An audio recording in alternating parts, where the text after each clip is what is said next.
Nood nyo is a, sabihin na natin, backgrounder for today's lesson. So, ayan. Interview and interrogation techniques ang topic natin. So, a vital aspect of working as an investigator is skill as an interviewer. Numerous systems and methods exist for interviewing suspects and witnesses, as well as various types of interview training. So, alam na natin ang difference ng interview and interrogation na tackle na natin yan last meeting natin. And being able to ask questions. That's a very basic di ba? Pag nag-i-interview at nag-i-interrogate tayo, nagtatanong tayo in order to elicit information na kailangan natin para sa ating investigasyon. And hindi lang basta-basta ang pagtatanong, ang pagkakandak ng interview or ng isang interrogation. Kaya merong mga techniques na established at yun nga yung pag-uusapan natin. Actually, kahit sa research, mahalaga. Kumbaga, hindi pwedeng kahit sino lang ang magtatanong. Kasi sa research, o side kwento, sa research, pag qualitative ang research mo, meron kang guide questions. So, andun na lahat ng mga dapat mong matanong in order for you to get the data you need for your research. But, especially when you're using semi-structured interview, hindi porket wala doon sa guide question mo, ay hindi mo na pwedeng tanongin. Kasi kung may nasabing maganda yung ini-interview mo, mas mainam na magkakaroon ka ng follow-up question kahit na wala doon sa guide question mo. Sa interview guide mo. At pag marunong kang magtanong ng mga follow-up questions, then mas maganda yung makukuha mong data. So first technique, interrogation technique is the Reid technique. For a long time, the Reid technique of interviewing and interrogation has been the standard for law enforcement and other professionals. This method employs basic human psychology and skills its creator learned as a polygrapher. Na-take nyo na ba yung polygraphy? Di pa, no? Tama ba ako? Di pa po, ma'am. Pang next sem? Pang next sem na. Ito yung lie detection techniques na subject ninyo. Pero dito muna tayo. Various law enforcement agencies have adopted the procedures and regularly use them in interviews and interrogation. So there are three components to the Reid method: factual analysis, interviewing stage, and the interrogation phase. Dito muna tayo sa factual analysis. So pag sinabi natin facts, ito yung mga bagay na napatunayan na. Ito yung mga bagay na tunay. Facts nga di ba? So investigators use available evidence and testimony. So yun nga, available evidence. May ebidensya na. To eliminate improbable subjects, develop possible suspects and leads, increase confidence in identifying truthful or guilty individuals. Kasi kapag nagkakanda ka na ng interview and interrogation, there's this part na sasabihin mo nga lahat ng mga bagay na napatunayan na. For example, ikaw, alam namin na alas 8 ng gabi ay nasa isang grocery store ka dahil nakita ka sa CCTV footage. O yun, that's evidence na may timestamp kung anong oras nga siya nandoon sa grocery. And then you will continue on with your questioning. And it would also identify proper interrogational strategies because ewan ko kung narinig niyo doon sa video or napansin niyo doon sa mga pinanood niyong video. Pero ang sabi, ang bawat tao magkakaiba. Ang bawat tao is considered an individual. So you cannot say na dahil tao to, applicable lahat ng gagawin ko, ito lang ang susunod ko. Hindi, kasi nga bawat tao magkakaiba. So bawat tao, ikaw ang mag-a-adjust. Hindi lahat ng natutunan mo ay pwede mong i-apply sa lahat ng tao. na i-interviewin mo or na i-interrogate mo. Dahil nga, magkakaiba sila. Maaaring sa isang tao, hindi applicable or hindi mag-work yung isa mong technique. Okay. Next component of the Reid method is the interviewing stage. This involves behavioral analysis wherein interviewers develop rapport and establish baseline behaviors. When we say rapport, this is somehow a connection with your subject. Parang, kunwari, dito sa school. Ay, ma'am, taga-Arayat ka din. Taga dyan po yung kapitbahay ng tito ko. Yung mga ganon. Kumbaga, you try to build rapport na magkaroon kayo ng connection ba? Okay. Certain visual and verbal cues that are normal for the interviewee. Para malaman mo ano yung normal niya. Baka may mga mannerism siya na hindi naman indicative ng deception. Baka talagang sadyang madaming beses siyang pumikit sa isang minuto, mga 10,000 beses sa isang minuto ang pagpikit niya.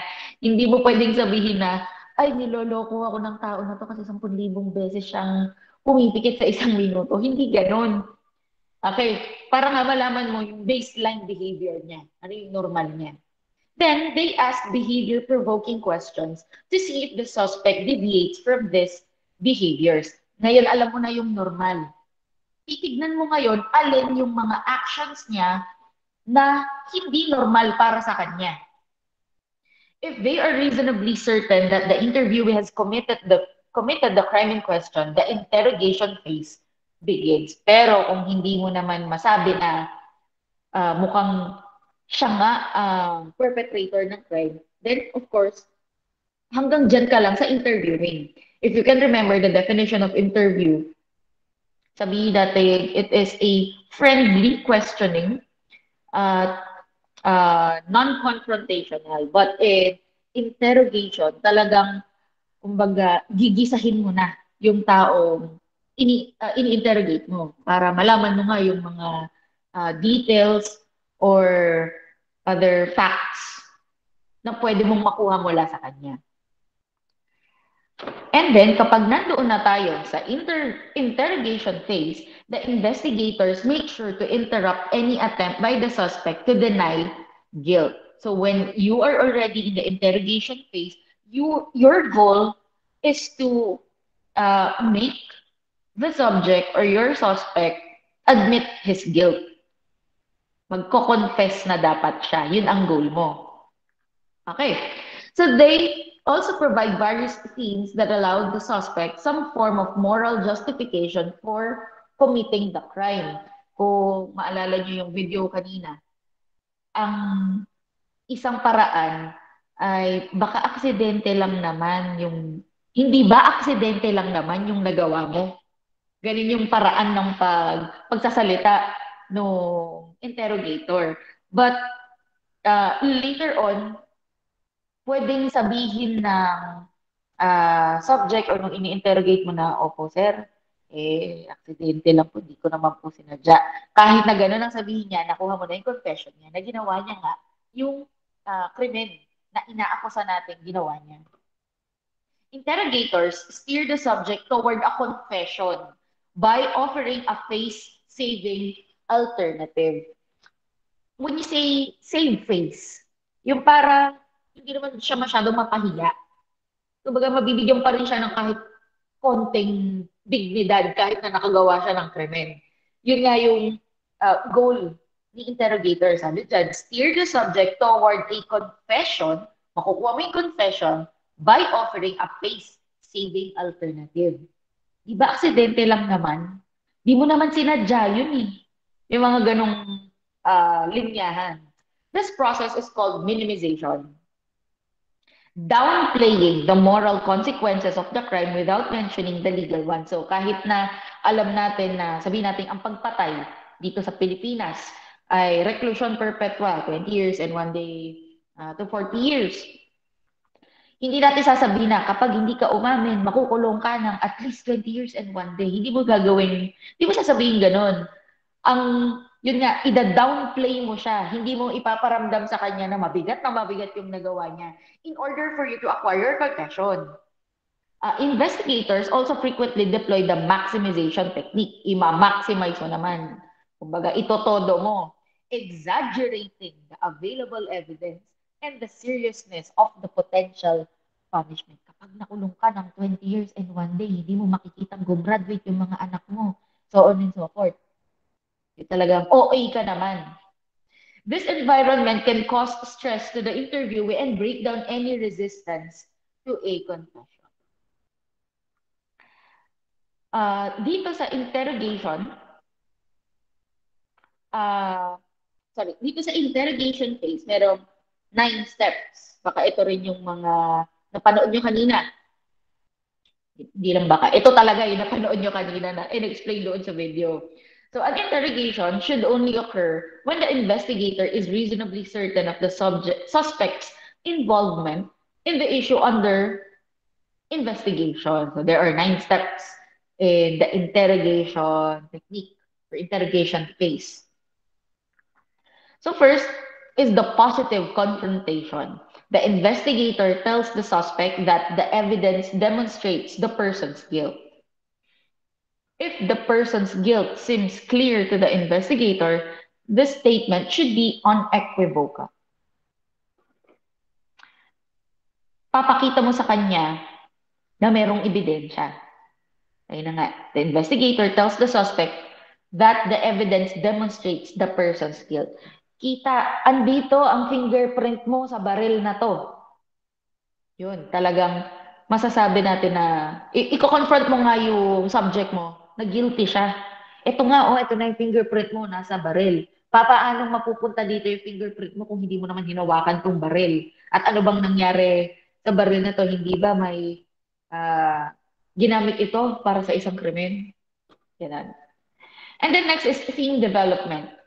The investigator then presents a moral justification or theme for the offense, such as placing the moral blame on someone else or outside circumstances. The investigator presents the theme in a monologue and in sympathetic manner. So, di ba? Di mo naman sinadya eh. Alam ko naman na may pinagdadaanan ka ngayon, di ba? Crime of passion to. Kasi talagang galit na galit ka lang nung pagkakataon na yun eh. Nandilim yung paningin mo. Pwedeng ganun siya. Magbibigay ka nga ng moral justification. Although it's a crime. Gets natin yan ha. Malinaw tayo doon. At masama talaga ang paggawa ng krimen. Mali yun. Pero yun na nga, magbibigay ka ng pagja-justify doon sa nagawa ng tao. Okay. And you should tell it in a sympathetic manner. Hindi lang basta nilahan mo yung moral justification. Yung sasabihin, di ba, aksidente lang?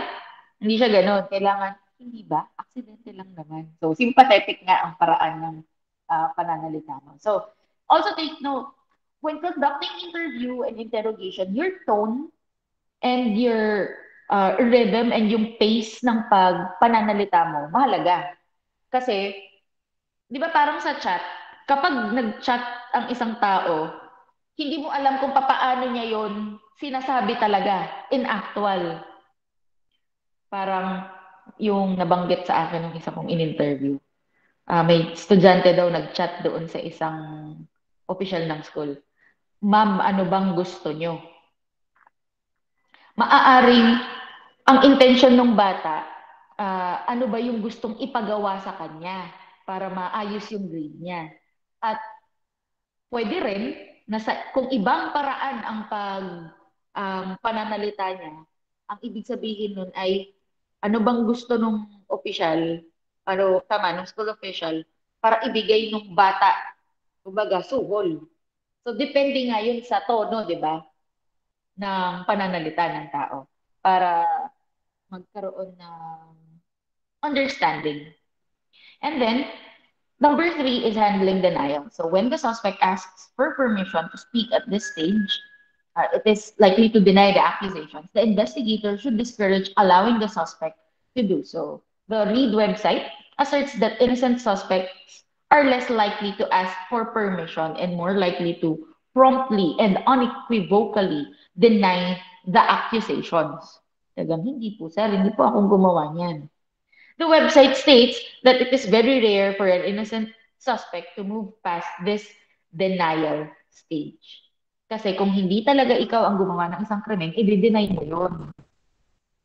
Hindi pwedeng tatahimik ka lang. Ito yung kadalasan ha, na nangyayari. Hindi ko masabi na sa lahat ng tao ganito ang mga gagawin nila. So, usually, when a suspect, when a person being interrogated is uh, given the chance to speak, i-deny nila yung accusation laban sa kanila. And the number four is overcoming objection. So when attempts at denial do not succeed, a guilty suspect often makes objections to support a claim of innocence. For example, daw, I would never do that because I love my job. The investigator should generally accept these objections as if they were truthful. So dapat tanggapin mo siya, hindi mo pwedeng barahin yung suspect na, ko, nasisinungaling lang. Hindi naman totoo yung mga pinagsasabi mo. You cannot do that. Rather than arguing with the suspect and use the objections to further develop the theme. Kaya tatanggapin mo mga objection nila.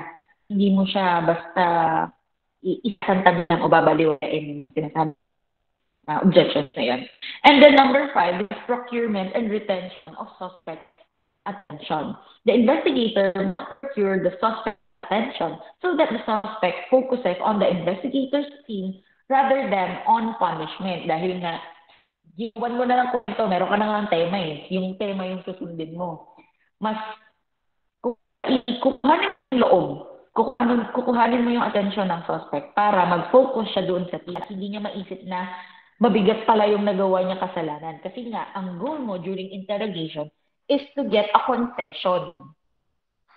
Okay, again, pag sinabi natin confession, it is, the goal is to acquire or give,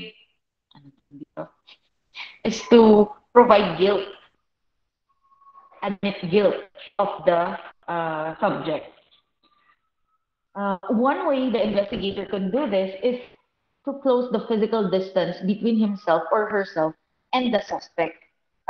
Space is also important when conducting interviews. Doon din sa video, sabi, sa video na pinapanood ko sa inyo, ang upuan ng subject is yung walang gulong.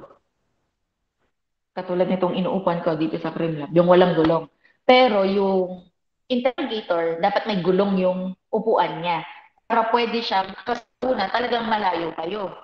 Dahil, di ba? Pag hindi mo naman close ng tao, hindi ka naman didikit talaga sa kanya. Pero pag close na kayo, pwede na kayong magtabi talaga. Ganon. Habang kinukuha mo yung, pag kinukuha mo na yung attention talaga ng suspect or nung ini-interrogate mo, then, you have to close that physical space. Lalapit ka sa kanya. Baka may pinakita ring example kanina na napanood nyo yun. One way the investigator could do this, asan ako? Is to close the physical distance between himself or herself and the suspect. The investigator should also channel the theme down to the probable alternative component. And then number six is handling the suspect's passive mood. Sinabi natin passive, yung hindi kanya pinapansin, hindi siya masyadong nagre-react sa mga pinagsasabi mo. The investigator should intensify the theme, presentation, and concentrate on the central reasons he is offering as psychological justification and continue to display an understanding and sympathetic demeanor in urging the suspect to tell the truth.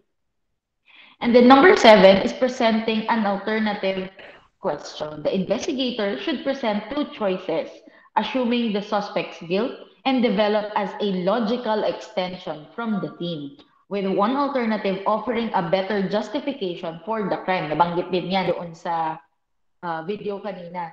Nabibigyan mo siya ng alternative. Pero parehas na ang goal ng mga alternatives na yan is still to get a confession from the subject or the suspect. Did you plan, for example, did you plan this thing out or did it just happen on the spur of the moment? Pinlano mo ba? o nabigla ka lang, aksidente lang. O crime of passion nga ito. The investigator may follow the question with a supporting statement, which encourages the suspect to choose the more understandable side of the alternative. Kumbaga, ililid mo na yung suspect mo na piliin yung isang option para mas maging maayos, mas maging magaan din sa'yo interrogator yung pagkuha ng confession niya. At mas madali rin niyang i-admit or mas madali rin siyang mag-confess. And then, next is having the suspect orally relate various details of the offense. So, after the suspect accepts one side of the alternative, may inamin na siya, may kinonfess na siya, the investigator should immediately respond with a statement of reinforcement acknowledging that admission. The investigator then seeks to obtain a brief oral review of the basic events before asking more detailed questions. Okay, so sabi nga dyan, having the suspect orally, so sasabihin niya dapat relate various details of the offense. I-connect mo na or hihingin mo na sa kanya yung mga detalye ng krimen. Kasi ang kinuha mo lang naman nung una, opo, ako po gumawa nun. Yun yung confession. Opo, ako yung gumawa nun. Krimen. Then, ang sunod, kukunin mo na yung mga detalye. Ano bang nangyari? Kasi sir, nag-init yung ulo ko kaya hindi ko po napigilan yung galit ko, kaya binaril ko sila. O yun, general ka. Saan mo ba galing yung baril? Papaano mo siya? Saan ka banda nung binaril mo siya? Yung mga ganong detalye, uunti-untiin mo na. Okay. And then, converting an oral confession to a written confession. The investigator must convert the oral confession into a written or recorded confession. The website, yung pinagkuhanan natin itong lesson natin, provides some guidelines such as repeating Miranda warnings. Familiar na kayo doon, kabisado nyo na, na-discuss na rin yan. Avoiding leading questions. Even in court, you cannot ask leading questions. And using the suspect's own language. Kung nagtatagalog siya, magtagalog ka rin. Huwag kang pa-English-English dyan. O huwag kang magkakapampangan kasi kung Tagalog siya, or kung Tagalog ang pananalita niya, ibig sabihin, doon siya komportable. Yun ang mas naiintindihan niya at doon niya mas na-express yung sarili niya. Kaya yun din dapat ang gamitin mo. Ikaw na investigator ang mag-adjust. Okay. Merong mga critics ang read technique. May mga bagay daw na hindi maganda sa read technique. At sabi dito, it can lead to false confessions. So first, you have to discern truth or deception. One aspect of the read approach is to train investigators to discern when a suspect is lying. Although, sabi nga natin kanina, bawat tao ay magkakaiba. Persons are also individuals. Kaya hindi lahat ng applicable sa isang tao ay magiging applicable din sa ibang tao. So, critics question whether training can actually lead investigators to do so and point to various studies concerning the ability to discern truth from lying. For example, one frequent critic of the Reid technique, ito si Richard Leo, argues that extensive social science research has demonstrated that people are poor at making accurate judgments of truth and deception in general. That the behavior cues police rely on, in particular, are not diagnostic of deception. And that investigators cannot distinguish truthful from false denials of guilt and rate significantly greater than chance, but instead routinely make confidently held yet erroneous judgment. Nasabi lang dito, ang tao, pagkakataon, hindi talaga tayo makasabi tama ba ang paghuhusga natin kung nagsisinungaling o nagsasabi oo ang isang tao.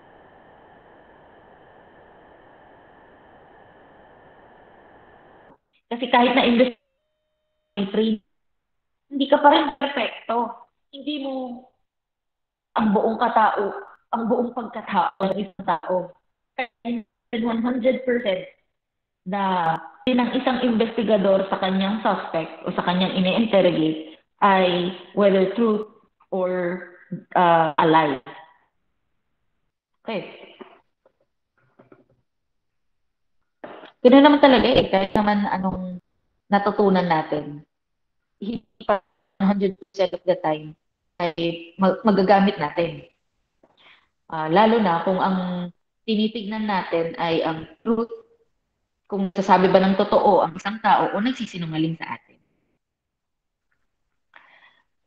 Ang depensa naman nila Reid is that many such studies have limited applicability to police interrogations. For example, the studies may have involved college students in laboratory settings with students having low motivation to be believed if innocent or avoid detection if lying. Uh,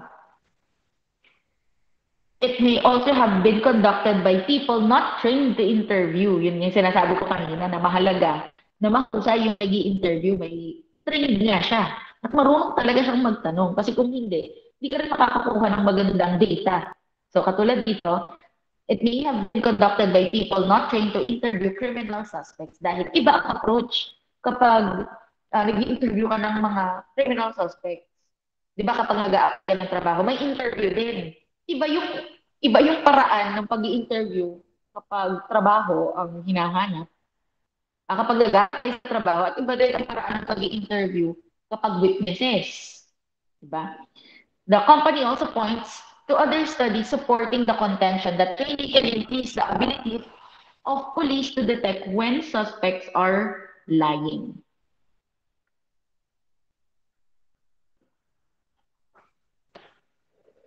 And then, sabi nga kanina, the Reid technique may lead to false confessions. So critics argue that various features of the Reid interrogation method may lead certain innocent suspects to confess. Yung napagod na lang na lang. Sige na nga, ako na yung gumawa ng krimen. Kulit mo eh. Anong ganon?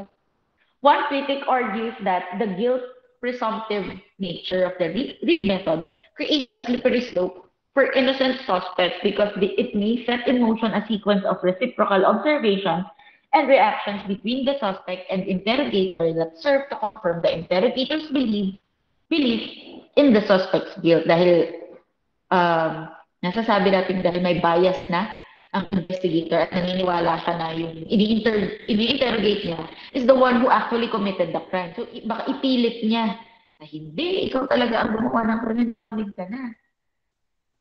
Okay. And according to some critics of the Reid technique, aspects of Reid style interrogation that may lead to false confessions include misclassification of the police, misclassification, coercion, and contamination. So when we say misclassification, the police attributing deception to truthful suspects. Sinabi naman coercion, this includes psychological manipulation. Kakasaywar mo. Ganyan. Nalito din. Nalito din yung ini-interrogate mo. And then contamination, such as when police present non-public information to a suspect and the suspect incorporates that information in his or her confession dahil may binigay na isang impormasyon yung interrogator doon sa suspect natin. Tapos dahil yung nalito na yung ini-interrogate mo, in-incorporate niya yung information na yon doon sa uh, in-incorporate niya yung information na yun doon sa kanyang confession. Ang depensa naman ng kumpanya nila Reid, they disputes the contention that their methods lead to false. Dinideny nila.